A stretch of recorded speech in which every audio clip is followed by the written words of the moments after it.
A political assassination shocks the nation as Charlie Kirk is gunned down in Utah. Russia pushes NATO's boundaries with drone strikes spilling into Poland. South Korea warns it may halt new U.S. investments after a sweeping Georgia immigration raid. Scammers weaponize fake Google reviews to extort small businesses. And veteran recruiter Wendell Tull explains why experienced workers keep blowing job interviews. All that and more right now. Welcome to Filtered with TJ Walker. Hello and welcome. This is Filtered with TJ Walker. This is your daily dive into top business, technology, economic, and culture stories of the day, all filtered through the lens of communication and personal development skills. Here's my promise to you. After spending some time either watching or listening to this podcast, you'll not only know more about the world, but you'll know more about how to improve yourself, how to be more successful in your personal life and your professional life. That's really what we're all about. Let's dive right into story one. Sad story today. Charlie Kirk assassinated in Utah. Charlie Kirk, the 31-year-old founder of Turning Point USA, and we're not going to show any footage here, by the way. You can find that elsewhere if you're looking. He was fatally shot while speaking at Utah Valley University. Officials called it a political assassination. Thousands watched in horror as a gunman fired from a nearby rooftop, they think. No suspects are in custody after the FBI mistakenly announced and then retracted an arrest. President Trump blamed rhetoric from what he called the radical left, while Vice President J.D. Vance eulogized Kirk as a true friend who shaped the conservative youth movement. Conservative Christians quickly cast him as a martyr, while experts warned this killing marks another sign that political violence is becoming dangerously normalized in America. Okay, so what's the real message here that we all unfortunately have to take away from this Charlie Kirk assassination?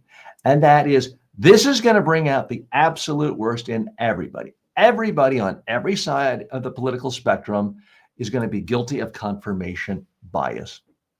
Those on the right will say, as Trump did, hey, this is the left, the violent left, and their violent rhetoric. Those on the left will say, see, we told you you needed gun control and you didn't listen to us. Everyone is going to be guilty of confirmation bias. And here's the prediction. No one's going to learn anything new. There will be absolute zero progress. It's kind of like the Seinfeld episode, zero growth throughout the whole series. Okay, let's dig a little deeper here. This is troubling at many levels. And frankly, this is bad news for everyone. Because traditionally anyway, regardless of who you were in America, we were all Americans who believed in democracy. The whole idea of democracy is you compete through debate, through arguments, through rhetoric, through communication. You do not communicate through bullets. You do not communicate through violence. Now, we've seen escalating violence in recent times. Everyone seems to forget another martyr, the police officer who died as a result of the January 6th revolt in Capitol Hill in Washington, D.C. in 2021. So everyone forgets that. There's more violence around the country. Let's look at some of the facts here. Okay, Kirk was shot in the neck in front of 3,000 spectators while giving a speech. FBI Deputy Director Kash Patel immediately went on and said, we got our man. Isn't this great? He had to retract it. Everyone's quick to make a quick judgment here. The video does appear to show a gunman on a rooftop, but as of this broadcast right now, and I'm shooting this the morning of September 11th, nobody knows. No one's been apprehended. A lot of people are rallying around him. He was a leader for his cause. Even liberals like Ezra Klein have spoken very glowingly and favorably about Charlie Kirk, saying that he was doing what you're supposed to do in a democracy. Now, Ezra Klein and people in the center and moderates did not like his rhetoric, did not like his positions, didn't like his defense of all things Trump, but they conceded he was doing what you're supposed to do in a democracy. You're supposed to actually talk to people. You're supposed to debate people. You're supposed to talk to people who disagree with you. And Charlie Kirk had made it his life's mission to reach out to young people and talk to them where they are on college campuses. And he was doing that since he was 18 years old. He was only 31 years old, already married, 2 children. Condolences to his family. But he got into this really young. He was kind of like the Anthony Robbins of the conservative movement. Anthony Robbins famously just announced at age 18 he's going to be a successful motivational speaker, no need for college, any of that. And it worked well for Anthony Robbins. The same with Charlie Kirk. No college, and I say that not in a disparaging way, but saying it in a positive way, in that he just dove right into his career and created a massive, massive organization, Turning Point, that at the end had a budget of nearly $100 million. Successful podcasts, speaking engagement, books, the whole deal. But unlike a lot of commentators and pundits, he wasn't just a guy giving opinions. He was organizing at the grassroots level. That's what you're supposed to do in a democracy. You're not supposed to say, I don't agree with you and I can't convince you I'm right, so I will just end your life. That's not what you're supposed to do in a democracy. And unfortunately, things like this feed on each other. This is another example of a fundamental pillar of our democracy being destroyed. Democracy simply does not work if people believe that if they voice an unpopular opinion, they will be assassinated. It just doesn't work that way, because then then you're just a constant civil war. You're not a democracy. You're not a stable government. And I'm not the only one to see like this is yet another danger sign that our very concept of democracy is crumbling. Now, I will make a few more predictions.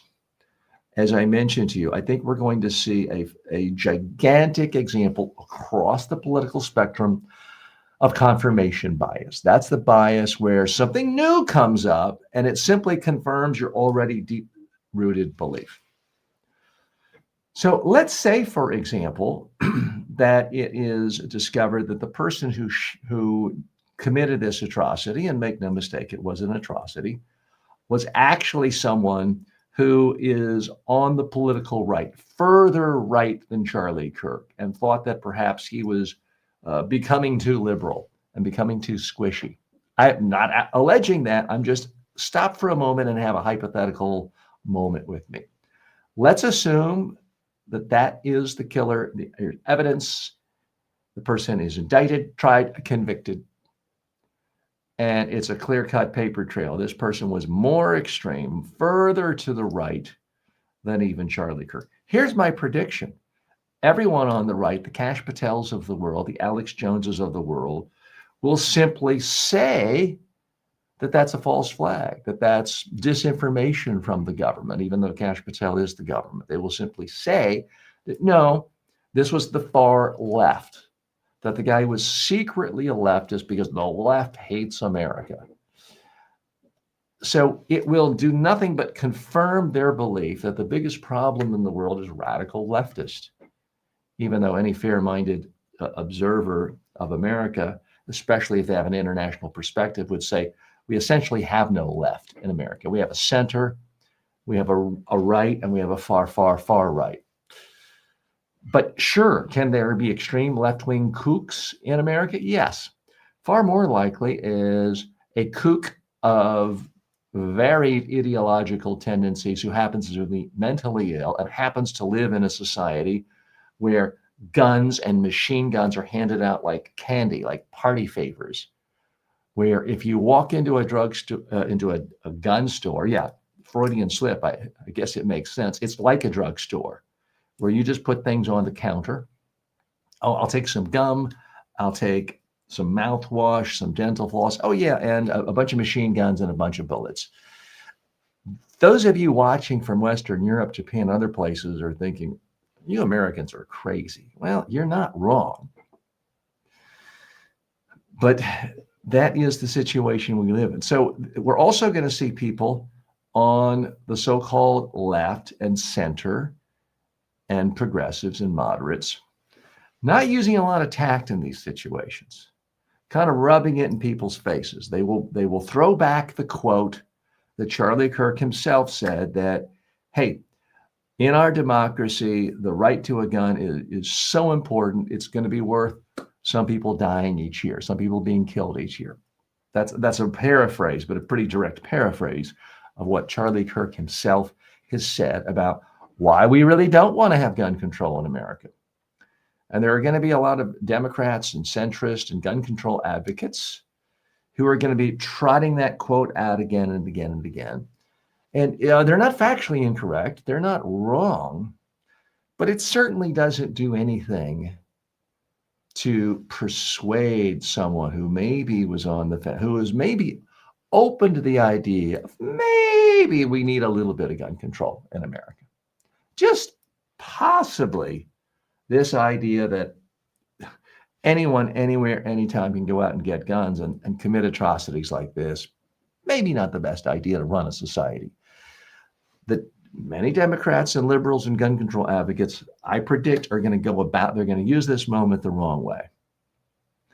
And they will mockingly say, oh, thoughts and prayers, with a sort of ha ha ha undertone to this, implying he got what he deserved.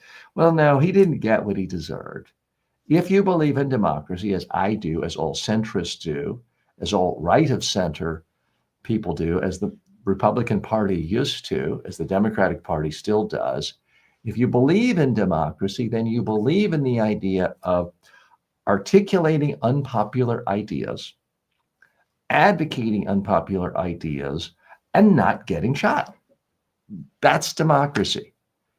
And as far as I know, Charlie Kirk was never guilty of committing acts of violence, and yet he died by an act of violence, and that is a shame.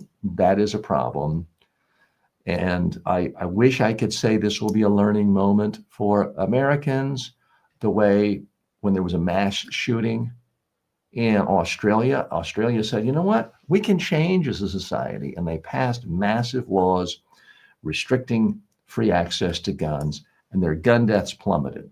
They used it as a learning moment. I unfortunately, while I am an American, and I believe America does a lot of things really well, they do not learn from crises like this. More in a moment.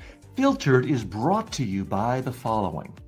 Want to advertise here? You better be legit. No crypto, no junk food, no supplements.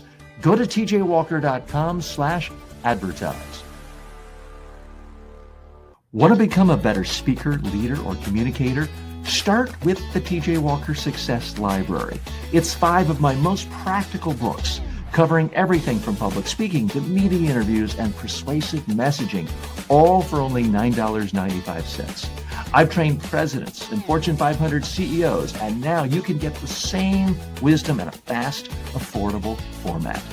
Go to tjwalker.com/books and download your copies instantly.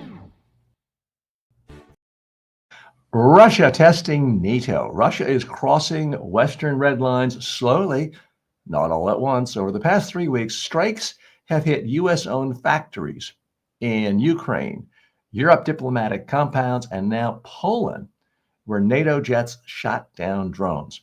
Analysts call it a strategy of escalate slowly and see if anyone pushes back. Ukrainian and European officials argue Putin feels emboldened because the West answers with statements, not consequences. History shows dictators often start small. Hitler in the Rhineland, Saddam in Kuwait, Mussolini in Abyssinia. The danger is that hesitation in the face of small probes paves the way for a larger crisis.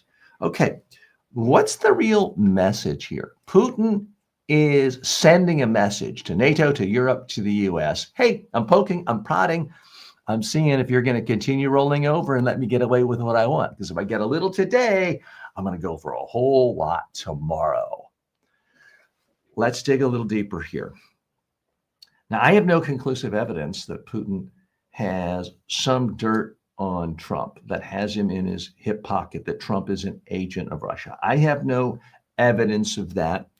I'm not going to further perpetuate things that don't have a lot of solid evidence. I mean, there's certainly a lot of people who've been around Trump and former aides and assistants who've had fallings out who do believe that, in fact, Putin somehow bailed out Trump 30 years ago in real estate deals, and there's some sense of complete fealty from Trump to Putin, because the most bizarre thing perhaps in American politics in the last 10 years has been the complete flip of the Republican right in its relationship with Russia as personified by Donald Trump, going from historically the party of we're more anti-Russia than anyone to him seemingly sucking up to Russia at every single level.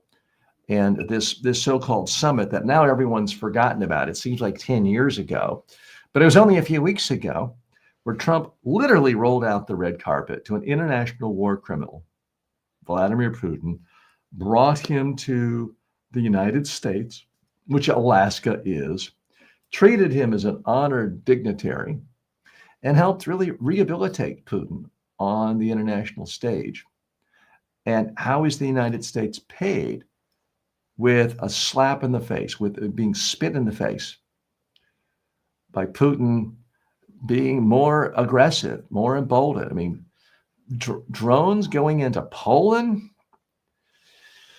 accidentally bombing other things that are a part of U.S. interest. It really seems like, let's test here, let's poke, let's prod, and maybe, just maybe, the U.S. and NATO will be too cowardly. They'll all have their Neville Chamberlain moments and saying, okay, Putin, you did this, shame on you, naughty, naughty, naughty, but promise not to go another few inches and we'll just let you keep what you have. That appears to be what Vladimir Putin is hearing from the West right now. And that does appear to be the message we are sending. And I'm here to tell you it's a dangerous message. Those of us in the West often think, well, why is Putin doing this? His economy is a basket case. 1 million people have either been killed or seriously injured in this fiasco of a war in the Ukraine. What does he even need more land for? He's got 11 time zones. It's a giant, giant, giant country. And the entire economy is only the size of Italy. Here in the West, where some of us are still used to thinking of Russia as the former Soviet Union, one of the two great superpowers in the world, they're Italy in terms of their economy. They're small. They're almost insignificant, except for the fact that they got 1 million nuclear warheads, and they probably still work, or at least they have the capacity to do a lot of damage. And that is why we have to take them seriously. And that is why we can't just send our drones to Moscow and do whatever we want, because of this threat of nukes. Let's look at some more of the stats from this story. Russian drones crossed into Poland, prompting NATO's jets to respond. This is very dangerous. Putin's forces framed the attacks as, those were accidents, misfires. Okay. The EU ambassador, Mathernova, says Putin feels emboldened. And I think the ambassador is on to something. Look at what dictators have done in the past. Hitler going into the Rhineland, felt emboldened, went for more. Saddam Hussein said, I can get Kuwait. Let me test, see where I can go from here. The U.S. has provided long-range weapons, but with usage limits, later relaxed. Russia has a long history of using denial and misdirection. Western experts warned that escalate to de-escalate could shape future talks. So let's make no mistake about it. These are dangerous times. And I well remember a lot of people made fun of Mitt Romney, and I may have done it too, in 2012, when he said Russia was really kind of the top of the list of countries the United States should be worried about. And Barack Obama, his response was, hey, the 1980s called, they want their enemies back. And there was some mockery there, but it turned out that he was on to something, because Russia continues to be a major source of international mischief. Mischief. It sounds like I'm calling them a cute little boy kicking sand in someone's face. They're causing wars. They're causing massive death. They could cause World War III. And unfortunately, here in the United States, we seem to have a leader who, I won't say he's bought off by Putin. I don't have evidence to that. But he certainly has shown a greater ability to roll over and pander to Putin and forget about atrocities than any president of the United States has seen in, well, forever. More to come in just a moment. Lots more stories. Filtered is brought to you by the following. Get the deeper takes I don't post anywhere else. Subscribe now at substack.com/@TJWalkerSuccess and stay in the loop. For years, people have asked how they could get one-on-one coaching from me inexpensively. Well, now you can, anytime, anywhere with the TJ Walker AI clone.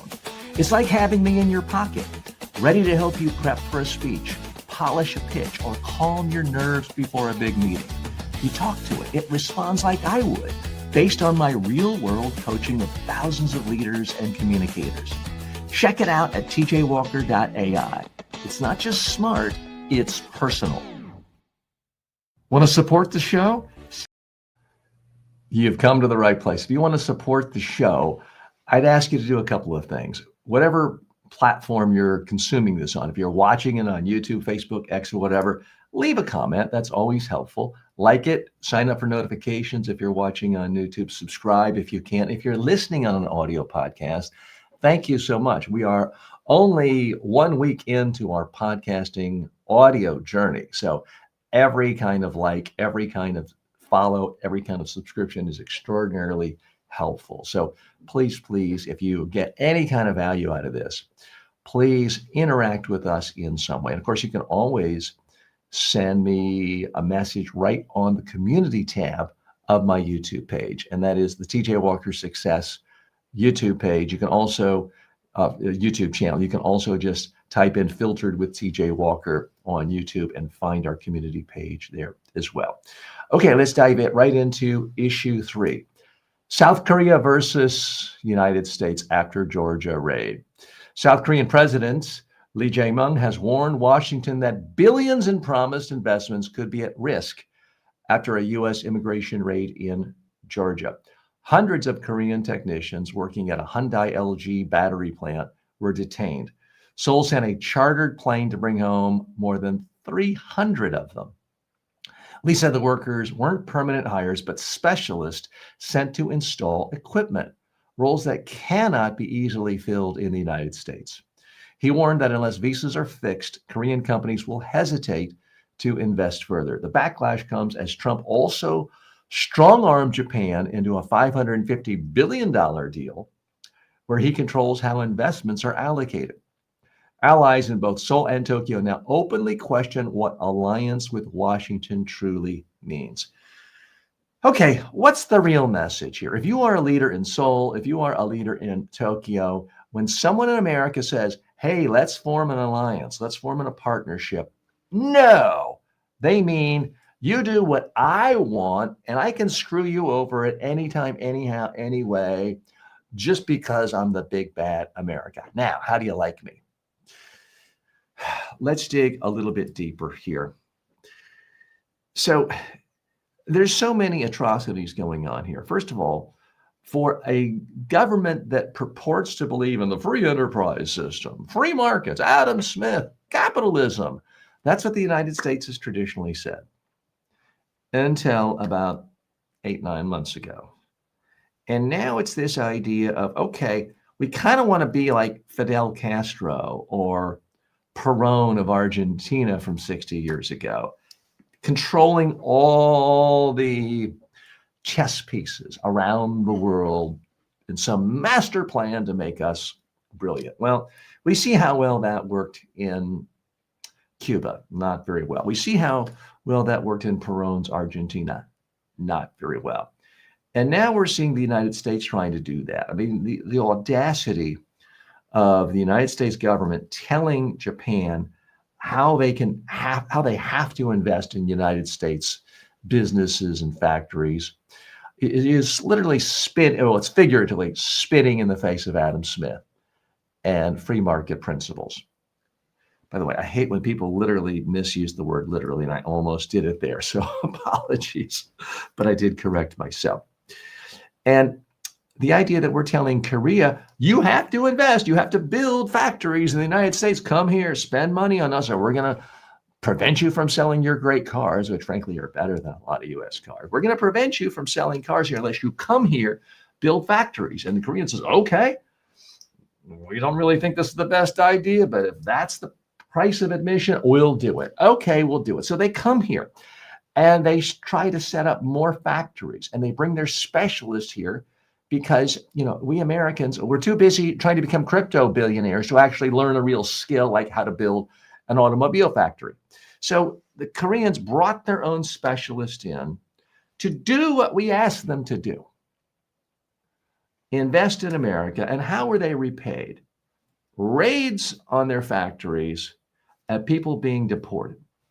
Oh, you don't have your proper paper. You're not a U.S. citizen. Well, no kidding. If U.S. citizens were so good at it, they wouldn't need to send people here. Let's look at some more of the facts. Over 300 South Korean workers were detained at a Georgia plant. Seoul had to charter a plane to bring them home. President Lee says visas are blocking investment. He's trying to invest in the United States. He's trying to do what we asked him to do. And we're sending very contradictory messages. And it's just really, truly mucking things up.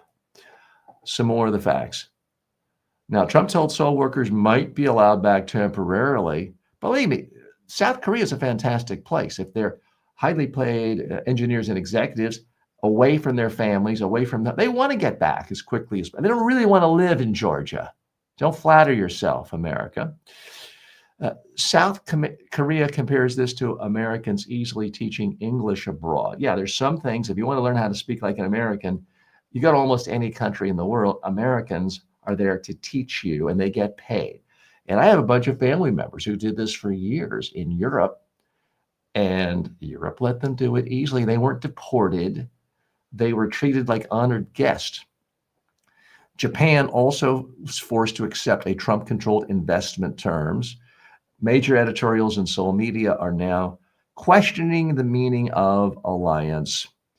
And President Lee of South Korea rightfully saying, quote, "We will not make a decision against our national interest." Well, why should you? We don't expect an American president to make decisions that are against the interest of the United States, although that does seem to happen every day. Why in the world would we tell leaders of other countries to do that? So the United States is sending wildly mixed messages to countries all around the world. Come invest with, if you want to play with us, you got to pay. You got to give us the money. The old pay to play scam, which is what mafiosa do and other extortionists. By the way, extortion relates to our next topic as well. And then we're surprised when people are like, well, you say I have to do this, but then you kicked me out doing the thing you said I need to do. So I can't win. That is the message Korea is sending us, Tokyo and other countries, is that we are forcing them into the impossible and putting them in a position where they feel like they just can't win. And when they can't win, we can't win either. Like what you heard? Don't let the algorithm bury us. Subscribe now at substack.com/@TJWalkerSuccess. Want direct access to me live? Want to unlock bonus episodes, behind the scenes takes, and full access to my premium courses? Then become a member today. Just go to tjwalker.com/members and choose your preferred platform, YouTube, Patreon, whatever works for you. This isn't just another subscription. It's a full access pass to the tools, coaching, and content that can transform your communication and career. tjwalker.com/members. I'll see you inside. Issue 4, Google review extortion. Small businesses across America are under siege from scammers who post fake one-star reviews on Google Maps and then demand cash to take them down. Contractors, movers, and roofers are among the hardest hit. One Los Angeles owner saw her business rating crash from 5 stars to 3.6 overnight after paying scammers from abroad. Another moving company in Georgia faced a wave of elaborate fake complaints. Watchdogs say Google's system is overwhelmed and artificial intelligence tools are making the fakes even more convincing. The FTC can levy fines, but enforcement is rare. Business owners say a single wave of false reviews can kill calls and bookings instantly. So, what's the real message here? And the message is fake reviews and extortion are killing a lot of small businesses, and that's a problem for everyone. It's a problem for consumers, but it's really a problem for mom and pop shops, movers, contractors, roofers who are doing a good job, making their customers happy, getting good reviews, and some extortionist comes and gives them a 1-star review, says nasty things, and say, pay up. Google and other online companies have got to do a better job of responding instantly to these extortionists. Let's dig a little deeper here. So I have a lot of sympathy for small businesses with these reviews because, truth be told, Google was the best thing that ever happened to me. What really made my media training business skyrocket a quarter of a century ago was I got to the top page of Google for media training. Now, this was before the reviews had as much play and as much relevance. And for many, many years, I was number one, and that generated clients, customers, business for me from all over the world. So you always have to adapt to the marketing communication tools of the time. And these days, there's no doubt about it. The marketing tool of here's what my customers say is profoundly important. I know this firsthand. I recently had to find a mover. My family and I moved from one part of Florida to another, in view of incidents happening yesterday in the national scene. I'm not even going to say where I live. So I had to select a mover, and I was heavily, heavily influenced by reviews. Any company that had less than a 4.4 review, I didn't consider. I know when I'm shopping for products on Amazon, if a product doesn't have, I look for a 4.5 and preferably at least 500, 1,000 reviews. If I see fewer reviews than that or a lower number, I don't buy. So these extortionists are smart. There's no doubt about it. What has to happen is Google and some of these big tech companies that control these review functions, the review apparatus, the platforms where the reviews are, they're going to have to spend more money hiring actual real people to take complaints from a small business who says, look, I just got this email from someone extorting me. Here's the email. Here is the review. I can prove this person is not a customer. They're making a claim that doesn't even affect me. But I'm new on Google reviews. I only have 10 reviews. So when one person gives me a 1-star reviews, it tanks the whole review. Google has got to spend more money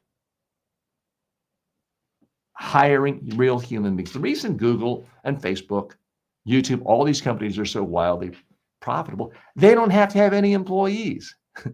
It's all on automation. It's all on algorithm, and it works really well for them. It is absolutely destroying a lot of small businesses around the country.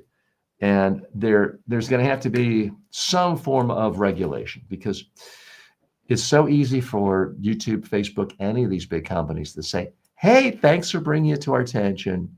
You're right. This is a problem. By golly, we're going to do something about that. And they don't hire a single additional person. They don't spend any more money on it. And the problem just continues and continues and continues. And Google makes lots of money. Like, sorry, we're still making as much money as ever. So it's going to take some regulation. And the media, people like me and others, are going to have to spotlight good, honest businesses, mom and pop businesses that have been destroyed by this, and making them visible faces. If you're a big company and you have millions of customers or hundreds of thousands of customers, and you have thousands of reviews, you're not susceptible to this manipulation, this extortion. Because if you already have 2,000 reviews, a handful of one-star reviews are not going to really affect your overall average.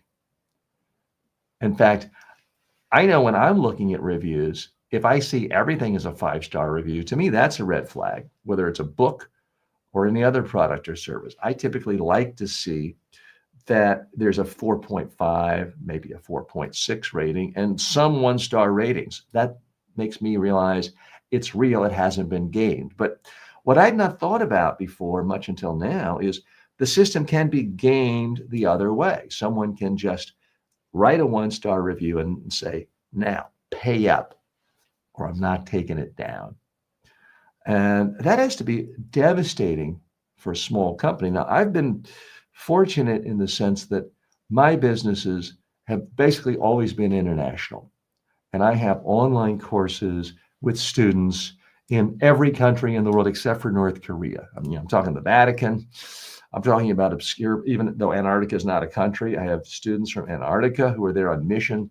So for me, I have such a diverse base, and I have hundreds of thousands of reviews on, for example, my online courses, that I'm not susceptible to that much, I don't think.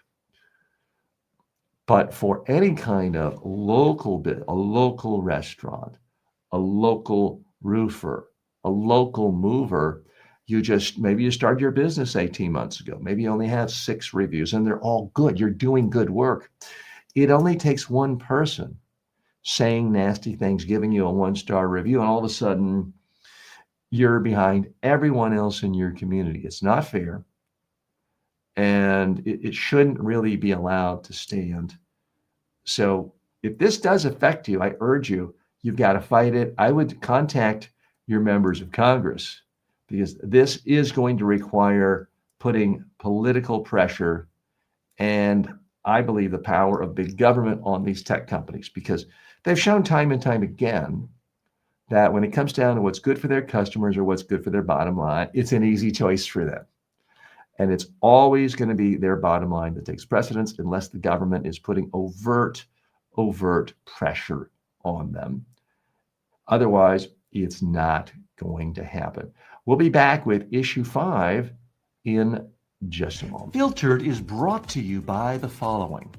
Want to advertise here? You better be legit. No crypto, no junk food, no supplements. Go to tjwalker.com/advertise. Want to become a better speaker, leader, or communicator? Start with the TJ Walker Success Library. It's 5 of my most practical books, covering everything from public speaking to media interviews and persuasive messaging, all for only $9.95. I've trained presidents and Fortune 500 CEOs, and now you can get the same wisdom in a fast, affordable format. Go to tjwalker.com/books and download your copies instantly. Thanks for listening. If you like today's episode, you'll love my online courses at MediaTrainingWorldwide.com. Check them out now and level up your skills. Wendell Tull on job interview mistakes. Veteran recruiter Wendell Tull, who worked at NVIDIA and Slack and now runs an interview prep firm, says experienced professionals are sabotaging themselves. This, according to a recent interview he did with Business Insider. So I want to lay out some of his key points to help you. First, he says, ego is a killer.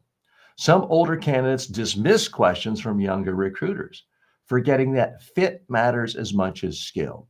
Second, interviews should be short and sharp. A 30-minute call is an elevator pitch, not your whole biography. Third, you must look tech savvy. Comfort with tools like Zoom, Asana, or Expensify shows that you can keep pace. Finally, research matters. Tull says seasoned workers should study company press pages and come prepared to discuss the latest products and challenges. Humility, focus, and relevance outweigh decades of seniority. So, hang on 1 minute. I want to make sure our friends on TikTok are still with us. We're doing a couple of different streams here, and I can't say accept to you right there, but I do read all comments. Okay, so let's dive into them. What's the real message here? If you are going for a job interview, leave your ego at home. Forget the fact that this person doesn't really want to know your entire biography. Instead, focus on what's relevant to them to figure out whether you're a good fit for their company. The number one thing you need to do is practice your interview in advance on video to make sure you like how you're coming across. Okay, let's go a little deeper here. A part of what this show is about is really equipping you with the communication skills and personal development skills you need to be truly successful. So I do like to spotlight some issues like this that are maybe not the lead story on CNN or the BBC or the top of the fold on the London Times, but are important nonetheless. We live in a world where so many people, oh, I need a job. Let me just update my LinkedIn. I'll get a job. Let me update my resume, get a job. That's only one step. You have to do well in a job interview. And these days, more and more companies are worried about being scammed by AI bots and being fooled. And so they are putting even more importance on job interview, face-to-face interviews, but also preliminary interviews through things like Zoom and Microsoft Teams. So you may want to check out this article in Business Insider, but I also want you to start preparing yourself for any type of interview you do. And the number one tool I recommend is to not think about the job interview, but to actually practice on video using your cell phone. But DJ, I don't like the sound of my own voice. Guess what? Nobody cares. Nobody's going to hire you until they hear the sound of your voice. If they have to hear your voice, then you might as well hear it as well to know how you're coming across. Now, I do work with a lot of executives, preparing them, prepping them before they go on job interviews, before major CEO positions. And I could tell you, most people, after they see their first rehearsal and they hear themselves, they watch themselves, what they conclude is, gosh, I'm kind of boring. I wouldn't really want to hire me. I wouldn't want to have to be on an airplane to a business conference with this person. And I have to say, you're right. How can we make this more interesting? So you've got to really think about how you can come across as an interesting person, engaging person, and relevant. And you got to think about every aspect of how you look, how you sound. If I'm going for an interview for a job at Apple, for example, I wouldn't wear this. I wouldn't wear a business jacket at a tech company interview. And if I'm going for an interview at a white shoe law firm, I'm not going to wear just a t-shirt. You've got to know how to dress the part. Now, in this particular article that Wendell Tull talks about, he had a lot of good advice. I'd recommend you check it out. He says, read the press clippings on the company's website. I think you need to go beyond that. I would Google the company and find what everyone else is saying about it. I'd go to ChatGPT or some AI and ask it to summarize what's everything that's being talked about in this firm. What's the most exciting new product or service they have? What do other people say is the greatest vulnerability here? Give me a summary of any negative publicity, even if it's a small blog post in the last 90 days. The more you know, the better when you go into a job interview. Now, full disclosure, I do have online courses on how to prepare for job interviews. So if you want to check them out, you can get free access to a number of the lectures. You can go to my website, mediatrainingworldwide.com, and check out the online courses. You can check them out on Udemy and other platforms too. And you can always watch typically up to a half an hour without paying a penny and starting to get some value. So you may want to check that out. My number one predictor, or my number one tip for people who want to get a job and are in a job interview is to go in, not cocky or arrogant, but to go in acting like you've already been hired. And you're coming in with tons and tons of ideas of how you can help this company make more money, improve their products, improve their services. Half of your ideas may be wrong. Some of them may be dumb, but it distinguishes you right out of it. It positions you as someone who's already trying to help, someone who's already thinking about them, who's someone who's already on the team.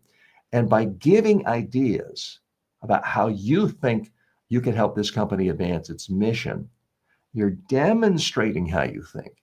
You're demonstrating expertise. You're making it concrete. Will it work 100% of the time? No. But let's keep in mind, your number one challenge, the number one biggest problem most people face in a job interview is not that they said too many ums or uhs or that they wore the wrong thing. The number one problem most people have in a job interview is they don't say anything the recruiter or the HR person or the executive remembers 5 minutes after the interview happens. So if they're interviewing 5 other people, they don't remember anything you said. So this helps distinguish it. A couple more facts I want to bring out from the article. This recruiter or this expert on job interviews says, focus, if you're a mid-level professional or beyond, focus on just the last 10 or so years of what you've accomplished. Don't go back talking about college if you're 41 years old. Focus on the last 10 years or so is exactly what you did. Remember, contract roles can still open doors to full-time jobs. So don't thumb your nose and say, oh, I'm only looking at full-time jobs. Be open to contract work, consulting work, even part-time work, and go in with humility, especially if you're older and the person interviewing you is a lot younger. Sometimes it can be a threat to people both ways. So go in with some humility. I do want to wish you luck with any job interview you do. The whole premise of this show is you can spend some time learning about the news, but not just doom scroll. You can learn about the news, what's going on, and continue to learn new skills, communication skills, personal development skills to help you become more successful. Back with our grab bag section in just a moment. Like what you heard? Don't let the algorithm bury us. Subscribe now at substack.com/@TJWalkerSuccess. Want direct access to me live? Want to unlock bonus episodes, behind the scenes takes, and full access to my premium courses? Then become a member today. Just go to tjwalker.com/members and choose your preferred platform, YouTube, Patreon, whatever works for you. This isn't just another subscription. It's a full access pass to the tools, coaching, and content that can transform your communication and career. tjwalker.com/members. I'll see you inside. Now for our grab bag section, Republicans blocked Senator Schumer's effort to force a vote on the Epstein files. The GOP blocked Chuck Schumer's move to force a vote 51-49. Only Josh Hawley and Rand Paul siding with the Democrats. The measure failed 51-49. Now, what's really going on here? For years and years and years, it's been an article of faith among Republicans, MAGA lovers, Trump lovers, that this is going to sound crazy to some of you in other parts of the world, but it's been an article of faith that there's this worldwide conspiracy of elites, liberals, leftists, socialists, extremely wealthy people who form this cabal of manipulating the world, and they do everything for their own benefit economically to get rich half the time. The other half of the time, they are involved in pedophilia and running pedophilia rackets. I know it sounds crazy, but that's the theory. And in the case of this Epstein fellow, it actually appears to be true because he was in fact rich. Whether he was a billionaire or not, there's some question about that, but he lived the billionaire lifestyle. He was certainly worth hundreds of millions of dollars, and he was flying around jet setting and hobnobbing with the Bill Gates of the world and the Bill Clintons of the world, and yes, the Donald Trumps of the world. And yes, he was committing acts of pedophilia constantly. So the right has been very agitated for this because they were convinced that he didn't actually commit suicide. The official report is he committed suicide while in prison in 2019, which was when President Trump was in office, his first term, and his team was managing the entire legal justice system. So their theory was that it was a cover-up. He was murdered to protect the powerful. And among the MAGA crowd, they conveniently forget that no one has publicly been proclaimed to be Jeffrey Epstein's best friend more than Donald Trump. They're still thinking in terms of, oh, great, he must have been killed somehow because Bill Gates wanted it to happen, or someone like that. And they always neglect to think, well, who might benefit more than his best friend who was perhaps involved in some of these things? So now we've had a switch. The files have been mostly kept under wraps, in part out of privacy concerns for teenage girls who were sexually abused, because it's considered across the political spectrum unfair and illegal to destroy their privacy. So most of these files have been kept private, but there's been such a clamoring to release these files, release. Now we see the politics of this switch. We have Democrats saying, okay, let's release the files. Let's do it. And now you have Trump, who, when he was out of office, saying, release the files, it's going to show how evil Democrats are. Now he's saying, nothing to look at here, folks. Dead story, not a story. Nope. It's all fake news. And bizarre for him to act guilty. I'm not saying he is guilty, but it is bizarre for anyone who's followed him in public life for certainly the last decade, but for numerous decades. Here's someone who sort of relishes the bad boy reputation. This is the guy who proudly brandishes his mugshot everywhere, suddenly seems so embarrassed and guilty and not wanting to talk about this Jeffrey Epstein. So now you've got Chuck Schumer, to his credit, saying, okay, let's release the files. And the Republicans are saying, nope, let's cram it back down in the hole. Nothing to see here, folks, nothing to see. And they're doing the bidding of Trump because they want to protect him. Protect him from what? I don't know. Certainly more embarrassment. But this is a different issue this is perhaps unique among all major controversial issues in America today, because there are so many people on the right side of the political spectrum, the MAGA lovers, the Alex Joneses of the world, the people who are seen as very independent, like Joe Rogan, who are saying, no, we really want this. We don't care about making you look bad. We want to know all the information about Jeffrey Epstein, who's in the files, who did what. Were there other famous men involved with having sex with children, being pedophile? We want to know. And sure, it's human nature to want to know that. And now we see the Trump administration and its stooges, its henchmen in the Congress, doing everything they can to zip it up, clam it up, wallpaper over it, sweep it under a rug. It doesn't seem to be working. Now, this issue is still an issue worldwide. It's not just the United States, because this guy, Jeffrey Epstein, say what you will about him, this guy knew how to connect with a lot of different interesting people at every level, at every age, at every level of government, at every level of wealth, every level of education attainment. He wasn't just making money 9 to 5 and then every other second rolling around with 12-year-olds on Epstein Island. No, this guy was really, really connected with interesting, powerful, influential people all over the globe. And now there's another scalp. UK ambassador to the United States, Peter Mendelsohn, is forced out over his Epstein links.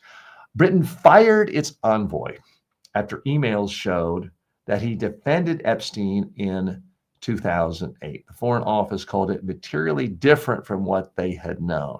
So here's what happened. They found a bunch of emails from this guy after Epstein had been convicted of his atrocities, his molesting of children. And the British ambassador is on record in emails saying, well, here's how you'll defend yourself, and here's a good legal strategy, and may have even been giving advice on what lawyer to use. So he definitely seemed like he was buddy-buddy and trying to give aid and comfort to not a rumored pedophile, but a convicted pedophile. And for the British government, that was too much. So this guy lost his job. It does bring up the issue of, should other people be losing their jobs because of entanglements with Jeffrey Epstein? Should perhaps Jeffrey Epstein's best friend lose his job because of the taint and the association with something all human beings across the political spectrum can agree on, that pedophilia is just something that should be disqualifying for not just high political office, government office, business office, but just any position in society that people expect you to have some esteem and responsibility. You should no longer be qualified. That's it for today's show. I want to thank you for spending time with me on this journey. Again, I hope what you take away is we don't have to just doom scroll. We don't just have to look at the news and get depressed and bothered. We can look at the news and actually learn things to make ourselves more successful, improve our communication skills, and improve our personal development skills so that you and I and this community right here on Filtered can collectively improve and be more successful. Thanks again for watching. Don't forget to like, subscribe, follow, leave reviews on any podcasting platforms. Much appreciated. See you again tomorrow.